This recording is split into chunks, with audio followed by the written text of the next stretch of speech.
What? Yeah. No, I'm behaving myself. No, I'm not playing in abandoned buildings. What? Again? Now, I suppose you had those people follow me again. Fine. Hey, this is Jimmy Farrow from Monty and the Pharaoh, and I want to thank all our subscribers. We have now passed 14,000 on our YouTube channel. But I want to ask our subscribers to take the next step for us and become a full-fledged member of Monty and the Pharaoh. Yeah, that's right, folks. There's 3 different levels to choose from. There's free shirts. There's free autographs. Just check it out and become a member of Long Island's #1 pro wrestling broadcast, Monty and the Pharaoh. Later.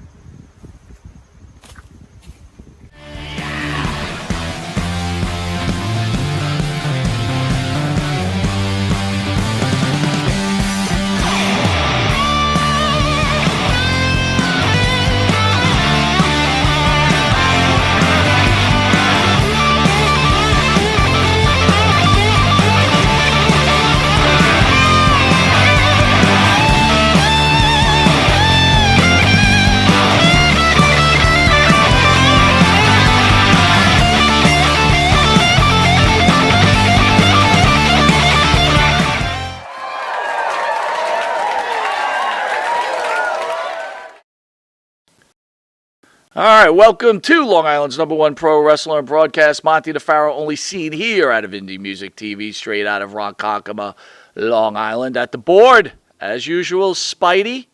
He's a little micless right now, guys, so there'll be no response from Spidey today, but he wants to tell you, he wants to say, Maria, First Lady of Wrestling, he loves you, he misses you, and he can't wait to speak to you next week. But right now, he is probably going to produce one of the greatest bands to ever hit the Long Island market. But first, let's talk a little wrestling news. As we know, we are a variety show.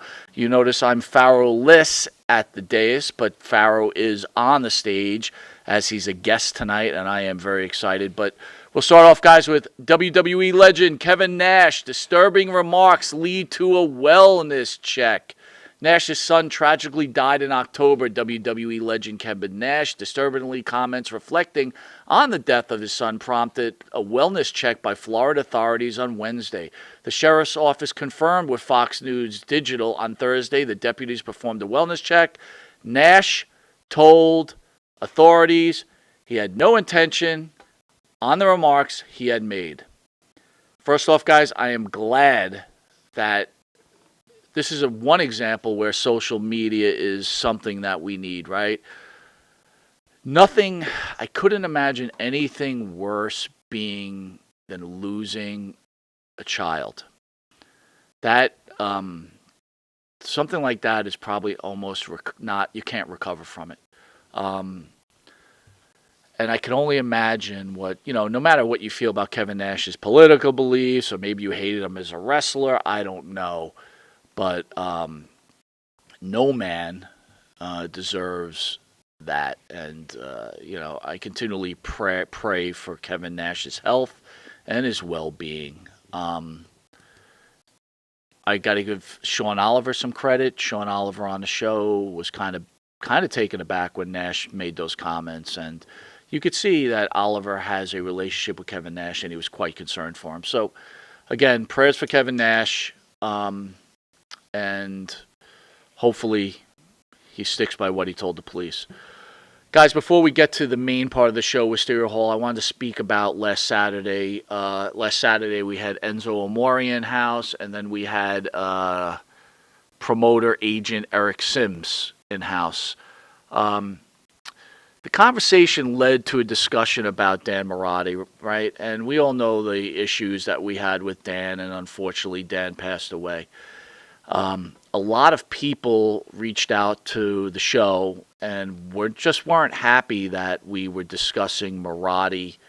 The guy tragically passed away.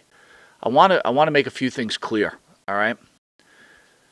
I think everyone knows at this point that I write the show, right, for Monty and the Pharaoh. and all the questions and the interviews are written up for me and Farrow. And first, I want to say my partner should have no responsibility to, like, especially when it comes to this, right? He gets a script, he reads it, and he stands by it no matter how he feels.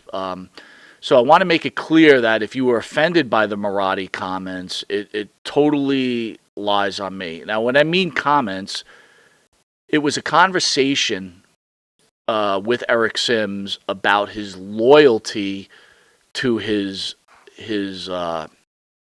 wrestlers, right? His clientele.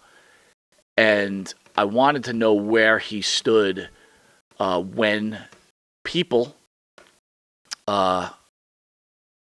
go against his clients. And for the example, no matter how you feel about Tony Atlas was at one point a client of Eric Sims. And we wanted to know, where he stood there. The one thing I was disappointed in Sims about is Sims still walked the middle line. And, it's clear I'm a believer in you have to take sides.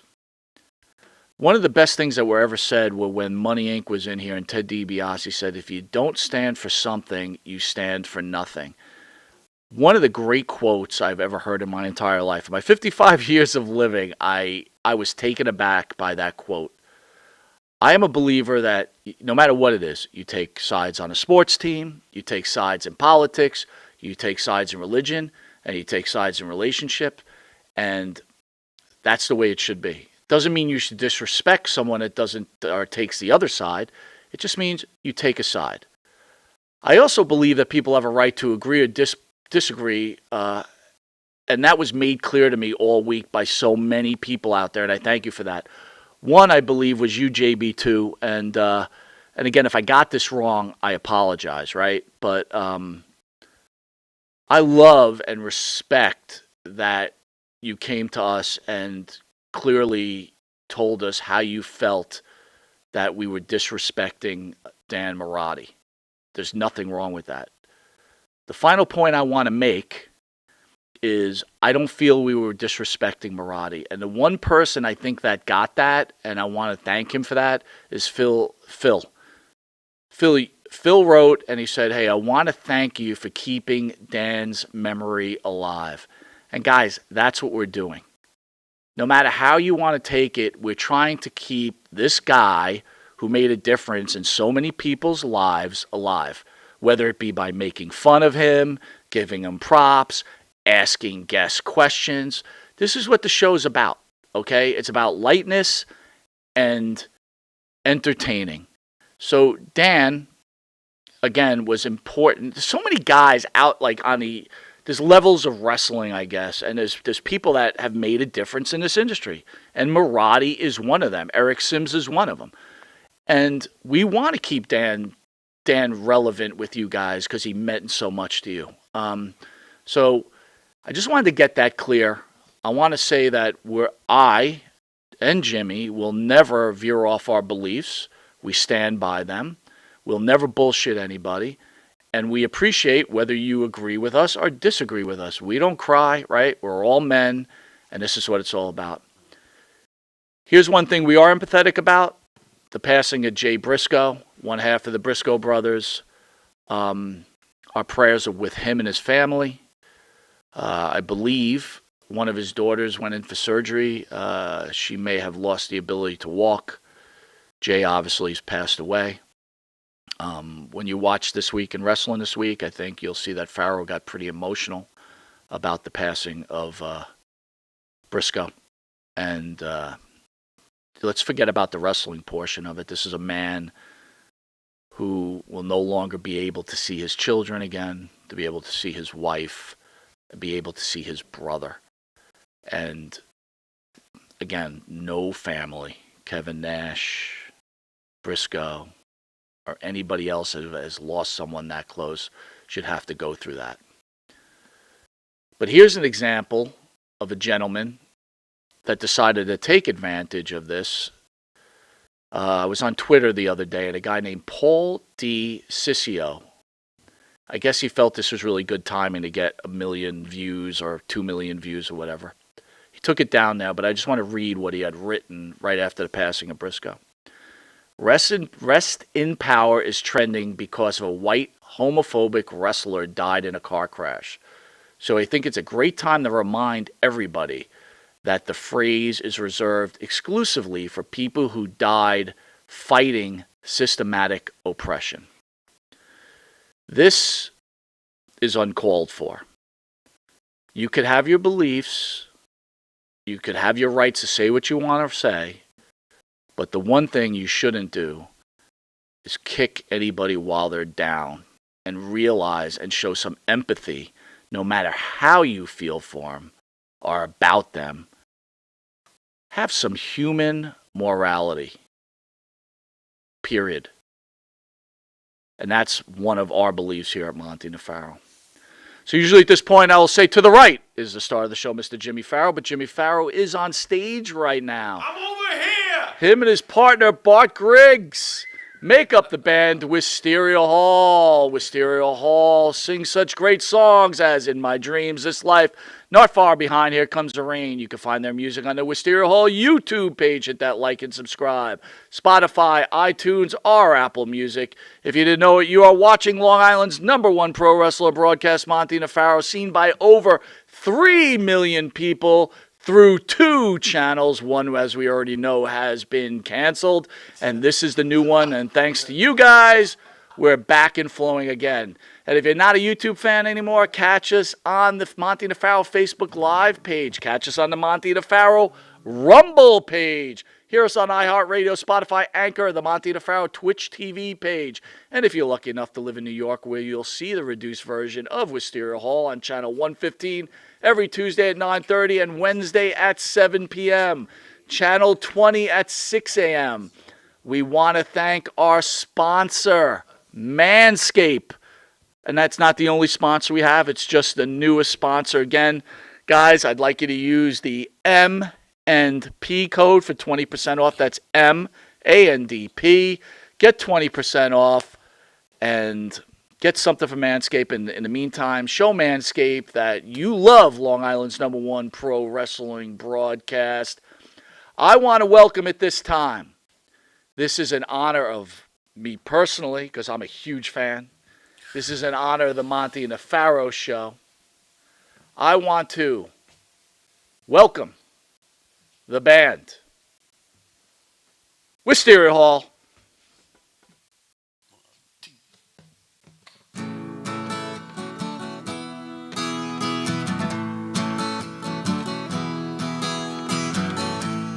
In my dreams, life the way it's supposed to be. Calling stones all by myself, too heavy to roll. I'm left upon a shelf, and though she wasn't there, I swear I could smell her hair. Doesn't seem very fair to me. In my dreams,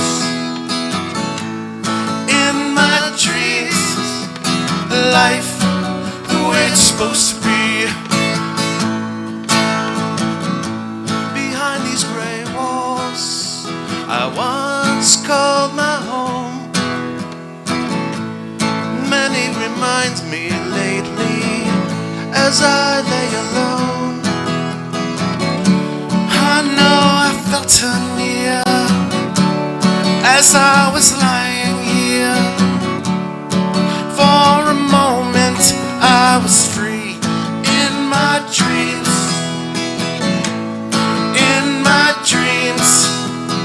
life the way it's supposed to be.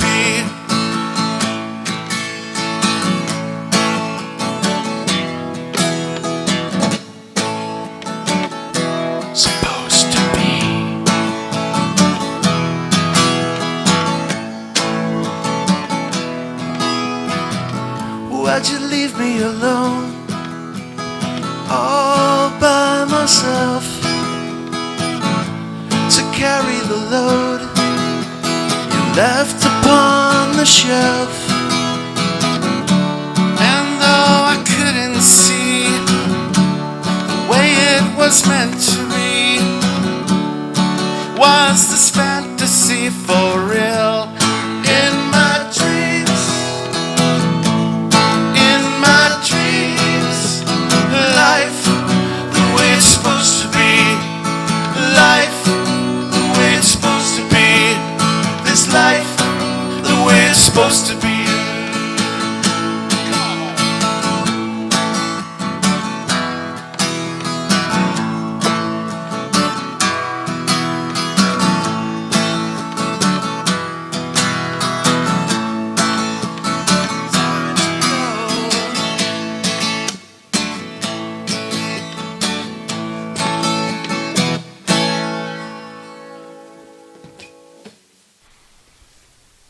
The Monty and the Pharaoh Show is brought to you by... Because wine is your second favorite four-letter word. California wine, New York attitude. Good fucking wine. Yeah. Sir? Ah. Manscaped? Uh-huh. Have you tried the new equipment that's been sent? I'm afraid because it says Weed Whacker. I'm scared. Maven, Manscaped, what are you thinking about Love it. Manscaped, dude? Love it. What do you use it for? Necessity. What don't I use it for? Put it this way. The only hair I have on my entire body is these eyebrows. Yeah. That you see. These caterpillars racing to the middle of my nose. That's it. That is it. That's all I have. And that's all I want. That's the So big- Manscaped is a must. We were talking before the show. There's nothing worse than just hair. Yeah. Right? Hair on a woman, hair on a man. It's just bad. Absolutely. And it's the one thing that the older I get, it starts growing more in unwanted areas. Absolutely. I hate it. I'm going to ask you a question. Uh-oh. Just going to go out there. Oh, boy. Go for it. You're doing a deed. Yes. Again, I don't want you to have to admit this because we, as men, we try not to admit this. But if you're going to go I do know the deed where- on a woman, I know where would you he's rather going. have her be hairless or a little hair, racing stripe, or Racing stripe. full retro bush? Well, Racing stripe. Retro Bush is out. Yes, thank you. Retro Bush is out. Yeah. I don't mind a small, well manicured landing strip. Every now and then, if it's completely, and I'm talking like baby's ass bald, then I start. Where is that pedophilia line? I don't want to Wow. wander into that. That's thought very of it like interesting. that. I never thought about that. You're a smart dude. Holy shit. So if the landing strip is clean enough for the plane to go in smoothly, you're cool with that? If the landing strip has, like I said, well manicured, Yeah, you can see both sides. It's not Like blinking lights on both sides of that I landing? just don't. I don't want. I don't want the shrubbery going off into unwanted areas on that as well. Gotcha. Yeah, Oh, look but- what you found. Ooh. I got to be all honest though. Hey, the older I get though, I don't think I can be as I found it! I found Have it! you ever gone down there and she slowly brings down the underwear? Then What is retro? Just, Absolutely. You're like, whoa! Wow, Yeah, like, I'm like 46, it of pops course. out? Do you like walk out or what do you do? No, I muster through. I muster up the courage to get He's a through. trooper. He's a trooper. Gotta give him an A. Not all heroes wear capes. Yeah, There you I go. hear you. Listen, I couldn't Super say. Bush. I couldn't say. Well, if you have the same beliefs as Maven does, Manscaped could help you. Absolutely. The weed whacker. Absolutely. What are you thinking? I'm thinking that I may have to, go in a room, close the door, and hang out with the weed whacker for a little while. Yeah, I think you're a retro guy, aren't you? I like 70s adult films, if that's what you're getting at. Yeah, there you go. Yeah, but only with that, Ron we're going to take a Jeremy, quick Batman. commercial break and we'll be Anyway. back with this wrestling icon, Maven. We will see you in a drop kick second. Drop kick.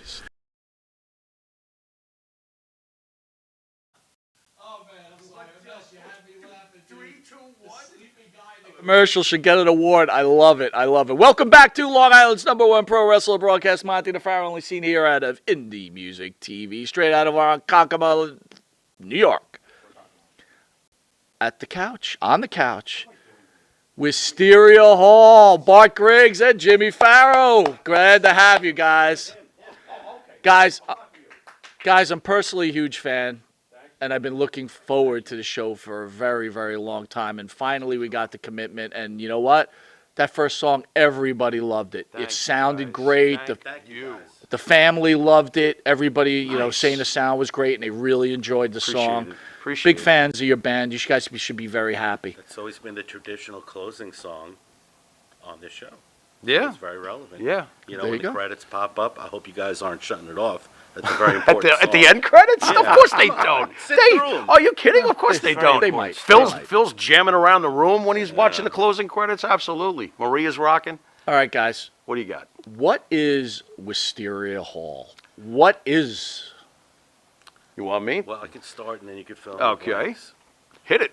It's a building at the Kings Park I was- Psychiatric Center.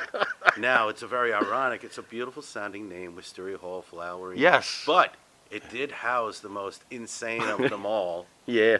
Now, who is insane in this group has nothing to do with it. You sure? But honestly, Mikey's roasting me here. Help me out. You can get Oh me my back. God, I'm getting I'm killed open to already. Go ahead, tell him. Keep going. You're doing good. Keep going. no, the Kings Park. They've had many buildings for many different types of patients, and this particular one held the most violent and psychotic patients.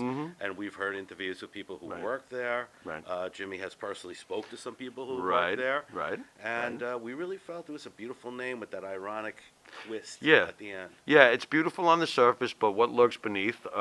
Wisteria Hall, the facility in general has some memories for me because a loved one that I was very close to did spend a very brief time over there. I've always found the place charming. It's abandoned, yet it still reeks of once upon a time there was a lot of life here. So you know, again, I like the artistic name of it, Mike. That's pretty much it. Wisteria Hall. I think it sounds good. And When you came up, when you guys came up with the name, Yeah. right? Was it this whole long conversation, or was it just like Wisteria Hall?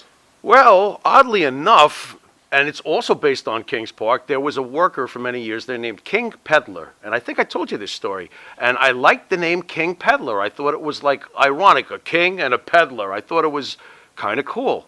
So we actually gave the man respect. He's still alive, I believe. He's very old at this point, but hey, he's made it this far. And I had asked him, do you mind if we use King Peddler? And he was like, no, it's okay. The next day, Mike, he calls me, I don't know about this. You know what I mean? Like he got nervous that we were going to use his name for a nobody. And by the would've way, I known. like that name. That's a really Isn't cool it a cool name? Very But cool nobody name. would have known. into it. You know Right. what I mean? Right. But out of respect for the fact that, you know, I showed him respect. He wasn't comfortable with it, and I thought to myself, well, hey, Wisteria Hall is my favorite personal building to go to over there. It's the name of a flower, yet look what was housed underneath Yes. the petals, the flower petals. Right. I found it a good name, you know, so basically we went with that. And most importantly, when you try to get a name, there's always some. Copyright, trademark. Somebody's You come up with a using great it. name, someone's got it. So this one was free and clear. Yes. I mean, there's a Wisteria Hall like florist Right. that has nothing to do Yeah, with want to get what some we do. flowers? All right. Now this is, I think I spoke with Farrow about this maybe a couple weeks ago on air because it just hit me weird. First Okay. of all, again, I've always loved the name Wisteria Hall, Mhm. and I actually love the logo. Yeah. But it has to be explained to me why there's a snake He wants to know about the snake. in the Wisteria Hall logo. Why put a snake in there? Well, first I want to say that Jimmy came up with the name Wisteria Hall, you know, based on his many experiences there, and I just loved it. It just rang and it was nice and slick. The snake goes back to when we were first conceptualizing our music. In fact, the first CD we did with Eddie Kramer Yes. was called Indivisible, which is very, you know, patriotic. There was a lot of stuff going And, on you know, back during "Don't tread on 2016. me." like if you look at my Yeah. necklace, it has a little "Don't tread on me" snake. Right.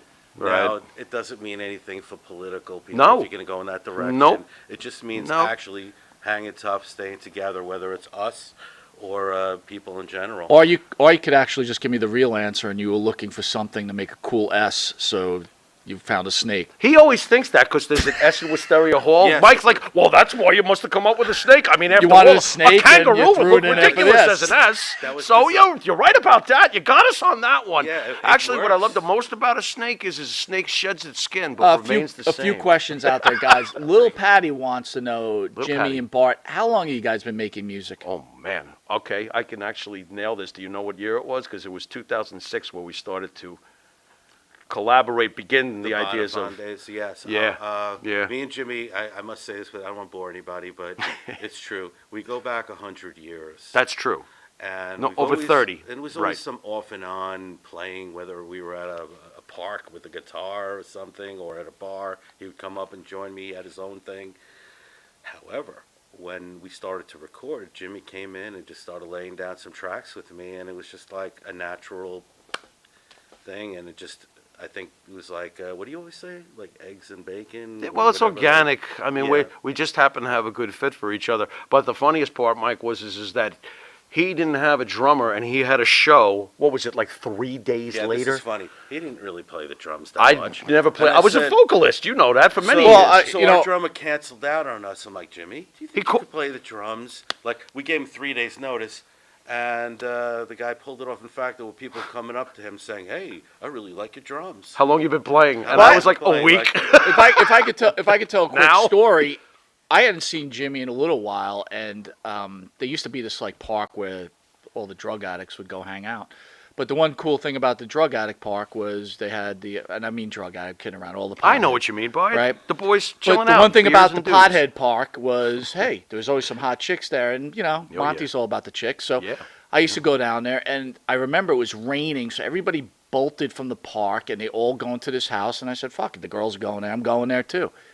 So this dude's like trying to impress a chick, and he's drumming, and I didn't know if Jimmy could drum or not, but Jimmy, I think I might even said, Jimmy, get on You the drums. volunteered it. You actually instigated And you a contest between me and a guy Yeah, who and actually was you a tore, drummer. You tore him up. You Yeah, tore I did. him but up. I cheat. You know, Mike, I cheated though. believe it. Here's the cheat though, Mike. You know what I did? I played the drum solo from God of Thunder, Kiss Alive 2. Nice. I used Peter Criss. I was like, well, I think I got the basics. I think it goes like this. Right. And that was pretty much it. JB2 says Eddie produced Hendrix and did the sound at Woodstock plus numerous other huge things in music. So tell the people out there your involvement with Eddie Kramer. Well, what happened was we were looking to really just get, I don't want to call it classic rock, but hey, there's roots. We wanted to that's find fair. who is the preeminent guy that's who- done the Kiss. Who is the man of classic Hendrix, rock? Stones, Zeppelin. Zeppelin, Beatles. So, He did All You yeah. Need Is Love. So we shot out an email to his place, and they promptly ignored it. Right. And then, As you they know, should. A little persistence. We sent A sample, little? a lot. How about Yeah. a year's worth? So we sent I it. swear, Mike, a year's worth of continuing to stay in touch. Was it He's like- Amanda? Yeah, Amanda was the secretary, wasn't That's she? right. And Yep, so then, that's right. He says this crack. He's like, oh, I heard you guys did. It's pretty good, but you could really use a producer. I'm Yeah. like, no shit, dude. That's why we we're on the contacted. phone with you. That's the best. right. Yeah. And then we kind of didn't hear from him for a while, but me and Jimmy had this discussion. We're like, all right, One We more called up try. other- We were called about up- to stop. and we did call One more other try. people, Yes, Jack Douglas from Aerosmith. but Also, Steve Thompson from the Eagles? Is that the right one? right? Or was it another fella? Anyway, like we were Ted trying other Jensen, times. Ted Jensen, the, right. Steve Thompson was from Guns N' mastering. Roses. I knew him too. So long story Right. short, we did follow up, and finally he's like, well, I said, please, we have it ready. We want him on the calendar. So he put us on the calendar. Put us on the calendar. And then After a year. And as he spoke to us, he was like, oh, our greatest friend. And we had these messages, and him and Jimmy hit it off right away. Yeah. Yeah. He was magnificent. He was everything that his resume says he is. You knew right away that you were working with a legend. You knew right away. And I want to ask him, what is it that makes you get your end product? And he just told me fairy dust. He was very proud of his capabilities, but he certainly, like the magician who doesn't tell the trick. Right. He was absolutely amazing. And the greatest moment of the whole process, which was only about 30 days with Eddie. I almost feel like making a film or 30 Days with Eddie, because that's what it was. 30 days of a lot of work doing 10 tracks for the debut record. And my favorite part was when we did In My Dreams, where he said, this is a hit.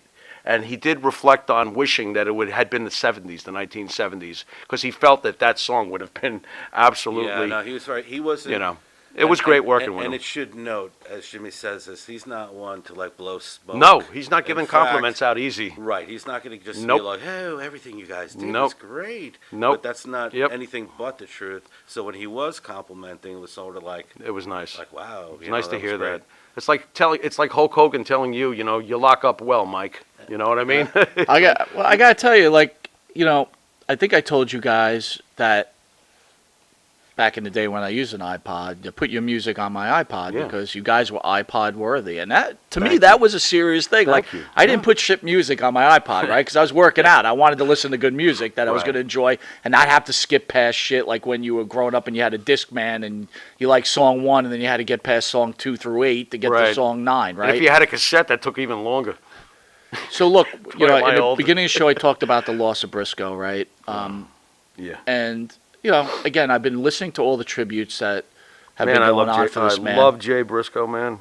Oh. But here was the thing: I was listening to a lot of grown men cry on air, just like fans breaking down and crying, and I kept Yeah. saying to myself, like, man.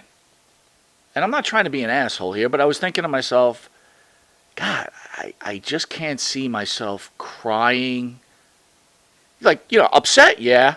You know what I mean? Moved, yes. But crying for someone, like, I could cry for children that are starving Oh, of in course. Africa. We all or can. starving I here. got that. Or animals that are being tortured. Oh, But for sure. I just, again, I've idolized, not idolized, I don't want to, I hate using that word, but, you know, Looked up mentors. to. Looked up But to.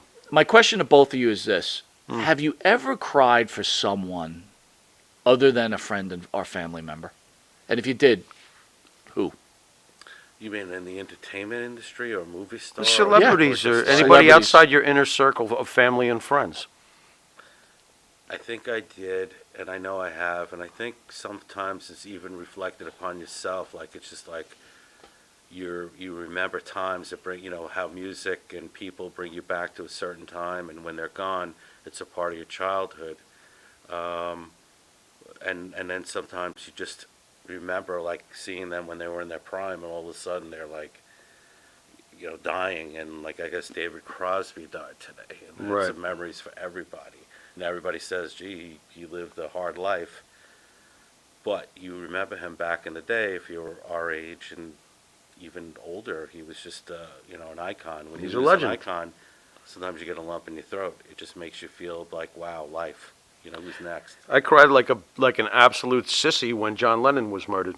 But I was only 12 years old, I think, going on 13. Maybe I was 13, but I cried horrendously when John Lennon was murdered.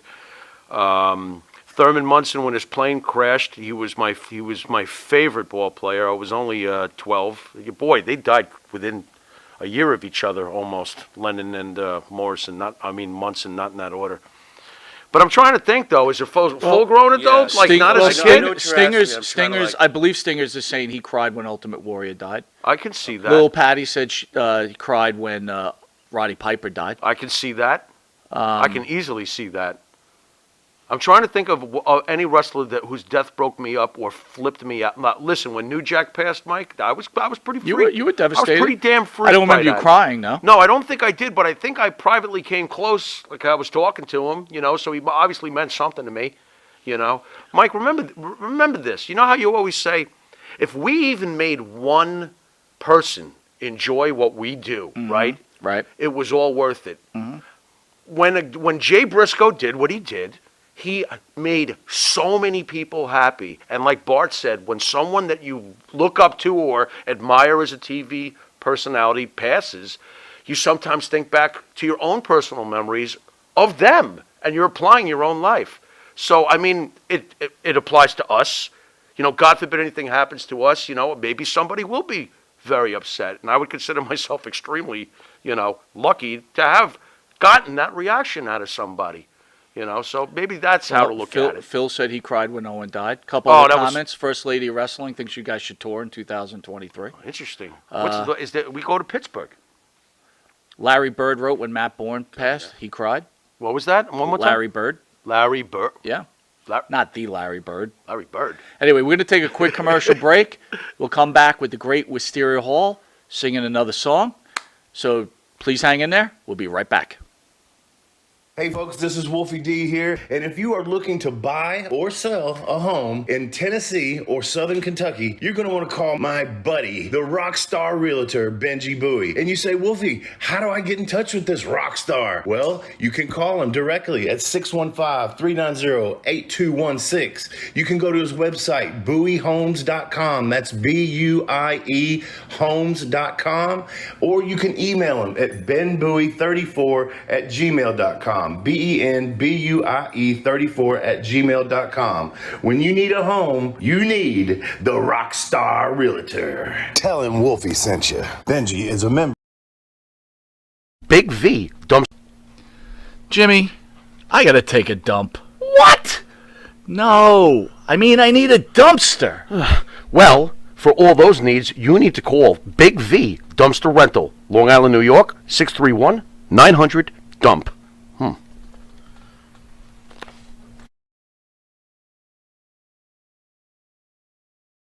Do you treat your dog as part of the family? Well, so do we. So why not celebrate your pup's birthday with the ultimate party box? Check us out on Instagram, Twitter, and Facebook at Party Pup Info, and let us make your pup's party or any celebration perfection. You need a body shop? You need engine repair? Auto Excellence, Collision Specialists, 631-261-6420. That's 631-261-6420.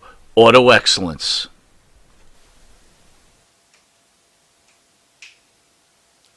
One, two, three, 1, 2, 3.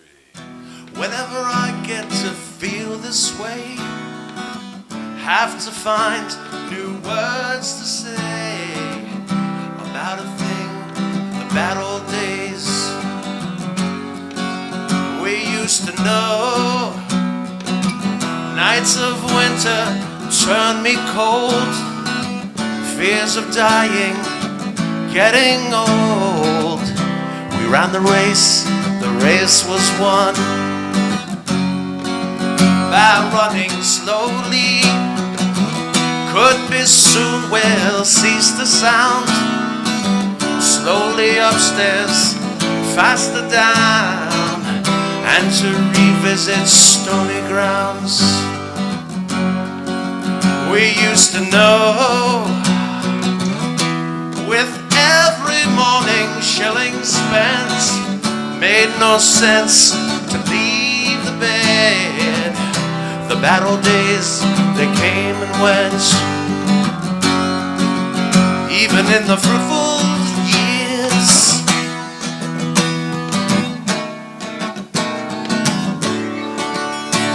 Yeah.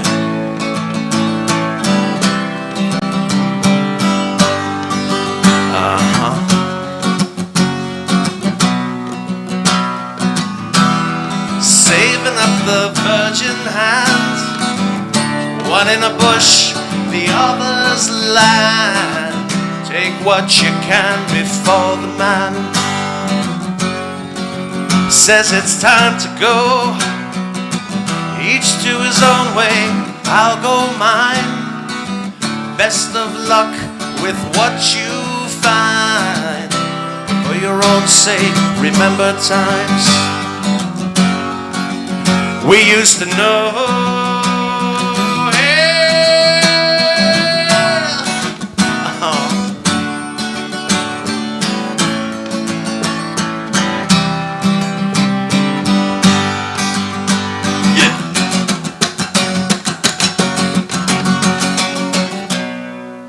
Thank you.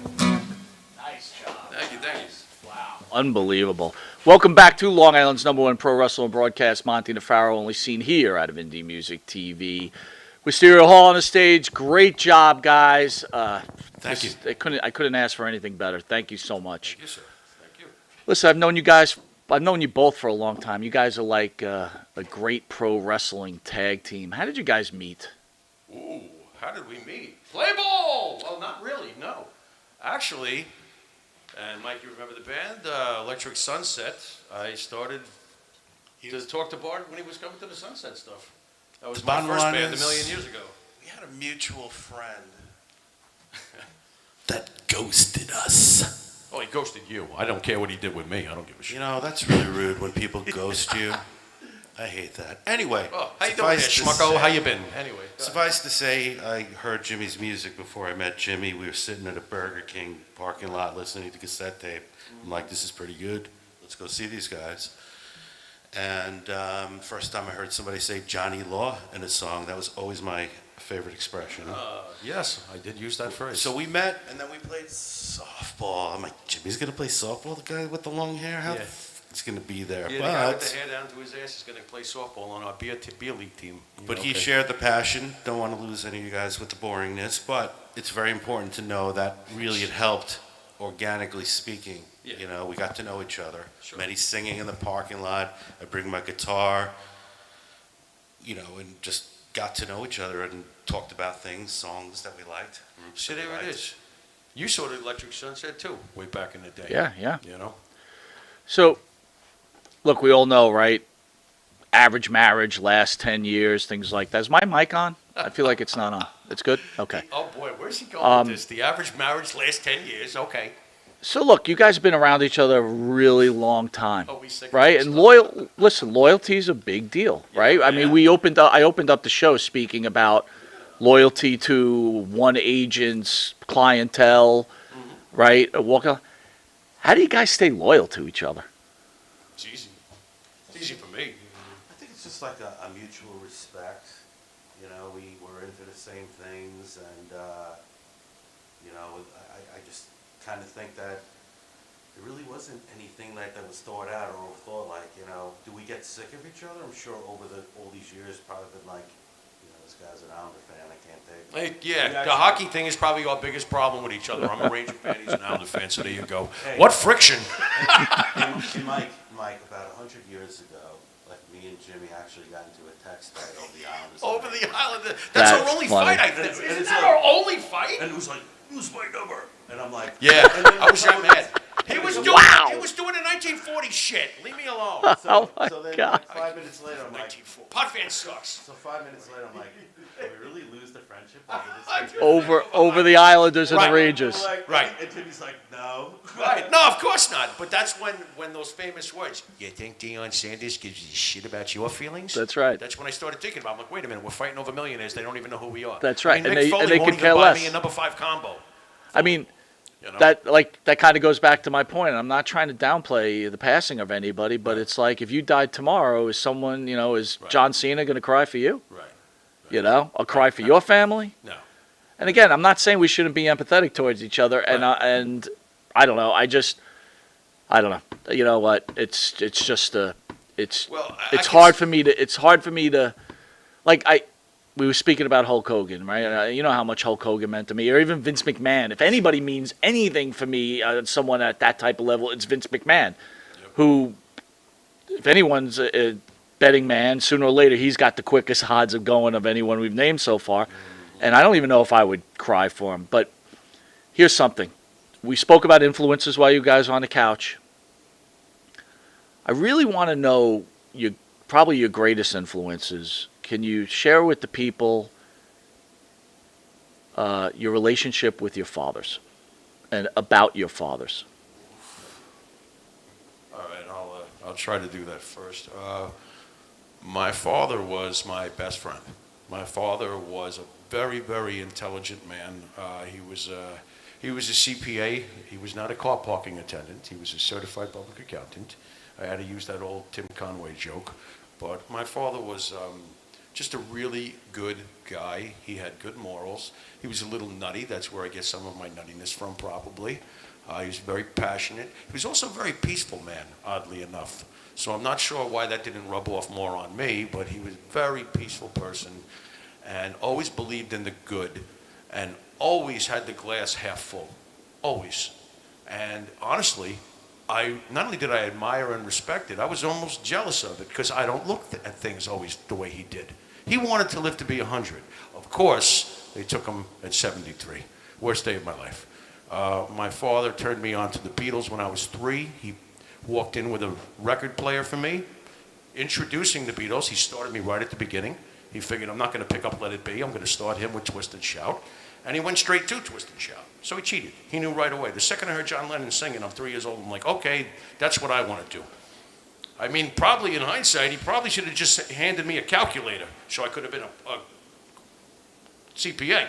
But instead, boom, he got me into music, and the rest was history as far as he goes. He was just a fantastic person. I miss him terribly.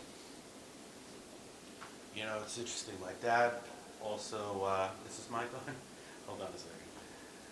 It's the green button. You turn left at Greenland. Go. Check. There it is. There you go. Hey, my dad also was a CPA, a good man, instilled a lot of things, you know, education, jokes. And as he got older, he lightened up a little bit. As he was younger, he was pretty strict, but you never felt uncomfortable, always made me feel comfortable, always encouraged whatever we were into at the time. And I lost him in 2009, and he's sorely missed, and he was a big influence. And I do want to throw a shout out to my father-in-law, who I also lost. Both of those guys were my mentors. They were the shell answer people. Anything I needed to know, they were both great guys, and they both treated me like a son. And I miss them both like you wouldn't believe. And I'm very happy that I was able to have a good relationship with them. And you know, and my father-in-law was a pretty harsh critic when it came to music. Like, hey, what do you think of this? Not too much. So, but he did love Forever Your Child. Wait, Bart, I have to ask you one question. So you go to your father-in-law, you say, hey, what do you think of this? He's like, whatever. Like, did you ever like? Give me advice? Did you ever? Like, Did you ever? have to do a little bit more of this, and do more of that? I'm like, well, thanks. Well, did you ever go home bitching to your wife like your dad? You know what? Do you think? What'd your wife say to you? Well, my wife is also a good critic. She likes the music. Otherwise, you know, I don't mind her being brutally honest. You know, she loves what me and Jimmy do, and she's very supportive of that. And she was supportive of the other music that we did together before Wisteria Hall. But then she would let me know if it was a clunker, or let you know if that's just too slow. Like, there's a song, Evil Walks By, that you guys will hear in the future. And we recorded a version that was like really slow as hell. And I'm like, what do you think? What do you think? She's like, you ruined it. You ruined it. You ruined Wow. it. You ruined it. Wow. And my son would be like, what the hell did you do to that song? So they're very honest. I don't mean to overly, but I like when people, you know, so when they tell us something's good, I believe it, instead of just anything they say, anything you do, oh, it's great. No, I like the honesty, and when something's good, they let us know it, and, you know, they feel that the whole world should know us. And sometimes it goes the other way. Like the time that we were doing, you know, of course, the song This Life, which Eddie was producing, Eddie Kramer, we couldn't stand his mix. So I had a real dilemma. I'm like, oh my God, we're going to have to tell Eddie Kramer, the guy who's worked with so many legends, that this mix sucks. And we did. I mean, you know, and Eddie at first didn't take it very well. He was like, what do you mean? Blah, blah, blah. I'm like, Eddie, the vocals are not balanced. It sounds ridiculously too bassy and all this other shit. And he was upset. And I thought to myself, shit, I pissed him off, but I had to tell him, it's our song. I have to tell him, because otherwise we're going to have to live with that forever after that version of it if we don't say anything. So oddly enough, it wasn't even an hour. I got home after telling him it sucked, and he was like, "Get your ass back to the studio. We're gonna nail this." And so he agreed with me, and he was like, actually, he gave us an amazing mix. He wasn't like, who do these guys? They don't know what that. He listened to it, and he was like, shit, okay, let's do it now. And I was like, right. Oh, he said now. I got back in the car. We went back another 4 hours. It was worth every second of it, because the final mix of This Life is beautiful. Yes. True art. Yeah. True art. We got what we wanted. And we are going to mention, if you give us a chance, if you're asking along those questions, who helped us out with Tales of the Woods, which was our most recent collection of songs. We can get to that, I guess, you know, Cliff. Yeah, well, we have a tremendous studio guitarist, producer, bass player, and everything else. Is it Clifton David Broadbridge? Yes, Did I get Clifton that from David Canada? Broadbridge. He was Eddie's understudy. That's how we found Cliff, the guy who plays the guitar on our current stuff and the bass and produces. He was Eddie Kramer's understudy. He's a genius. So we've stepped in shit twice. Pretty happy about it. I ain't changing my shoes. Well, guys, I want to tell you it's an honor to have you on the show. Again, I can't reiterate to people, go on to Spotify, go to the Wisteria Hall YouTube page, check out their music, rip their music. You've got such a variety. I'll tell a quick story before the boys send us out with some music. They're going to play 2 more songs, and I'm sure everybody will be happy about that, so I shut up. But I will tell you this. When Jimmy first and Bart showed me the music from their first album, right, I loved it. To me, it had a nice 60s feel. This Life was on it, so Riding High is the Monty and the Pharaoh theme song. So I remember when Jimmy first brought Riding High to me, he's like, check this out. And I was like, it's not that I hated it. I was shocked because it was so different. Right. And one thing about music that I always love about certain bands is that one song to another is completely different. But in this particular case, I made it clear to you, I wasn't happy with the change of music or style because I loved their first album so much. I was like, why didn't you just stick to that format? But I got to tell you, obviously, I'm not a musician and I'm not an artist because those guys nailed it with that second album, which is equally as enjoyable. So I want to thank you guys again. And it's an honor. And, all I could say is bring us home. Let's do it. I got to ask you something. This microphone might be running out of a little power. It keeps on shutting off. So, let's hope it makes it through the whole song. Let's hope it makes it through. Alrighty then. Let's take it away. We're going to do another song from the first record, Indivisible, called Not Far Behind. 1, 2, 3, 4.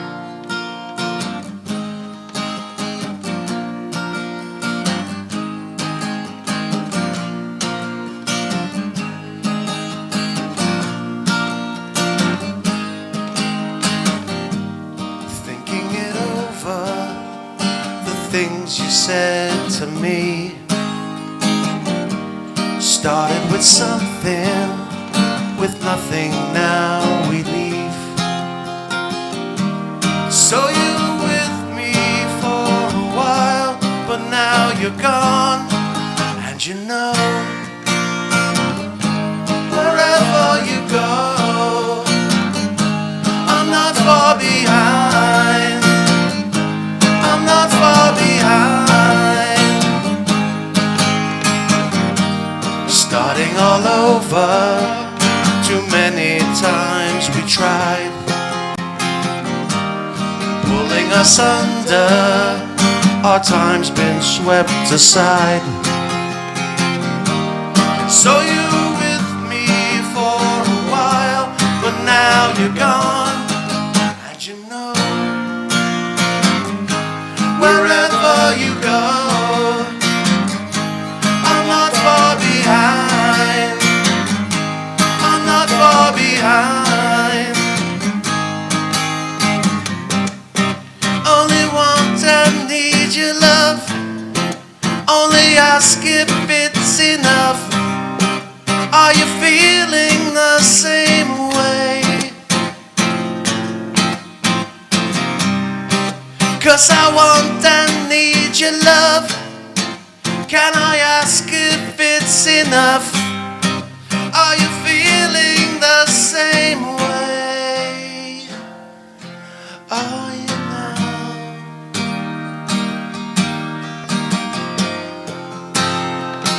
Don't leave me now.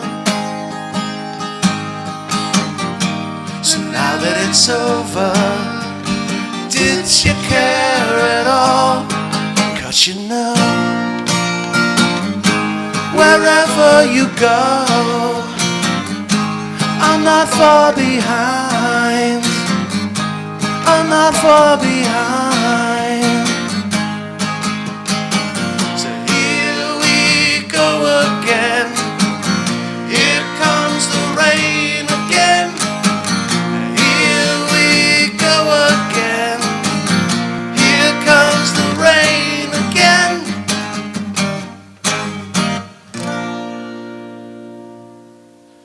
Find the cost of freedom.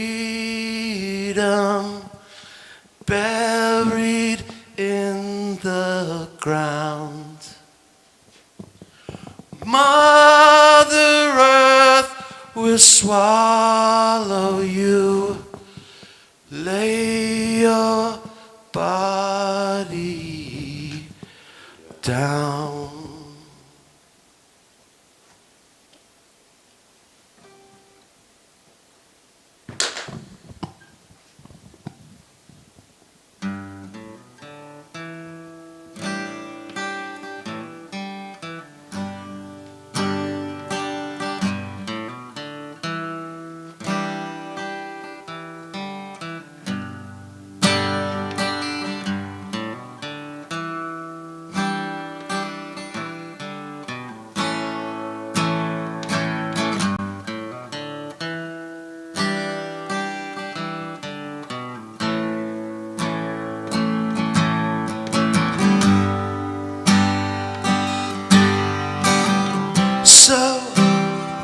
So you think you can tell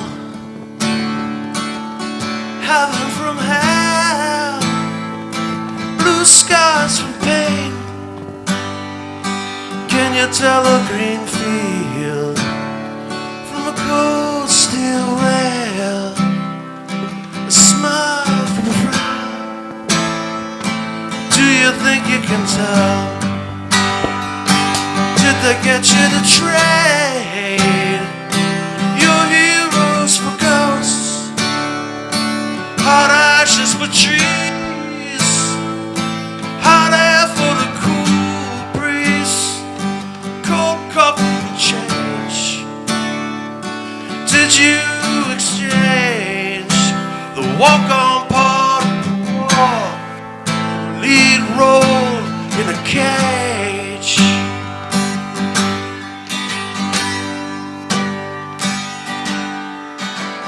How I wish you were here. We're just two lost souls swimming in a fishbowl, year after year, running over the same old ground. Have we found the same old fears? Wish you were here. You've been watching Monty and the Pharaoh, and until next week, on behalf of my partner Michael Monty, this is Bart Griggs, this is Wisteria Hall. Later.